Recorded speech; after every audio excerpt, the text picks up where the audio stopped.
Hi, this video is about the variable resistance, and we will find out the resistance of this variable resistor.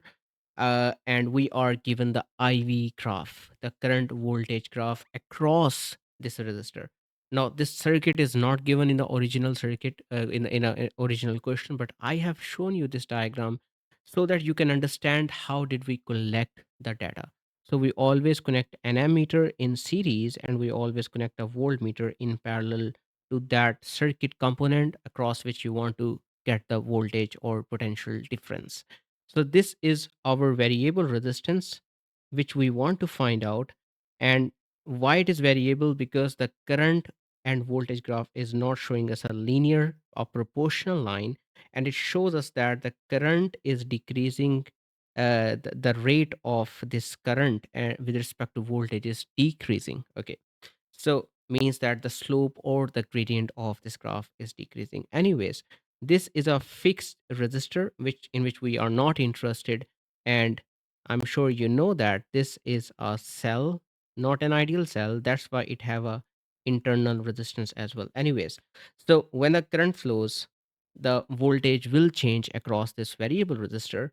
So what we need to calculate is the resistance at a certain value, right? Since the resistor, according to the Ohm's law, is V over I, okay? So if you are given an absolute value, which is 6 volts, so we will just notice that what is the value of current at that point, okay? At the 6 volt. And we can easily find out that if we notice a corresponding value of current, so it is 9 milliampere, right? So it is half of that. So it is 9 milliampere.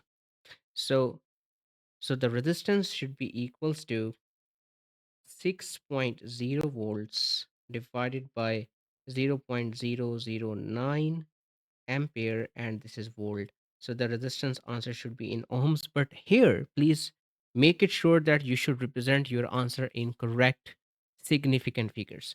Now this have the two significant figures, right? And this have just one significant figure.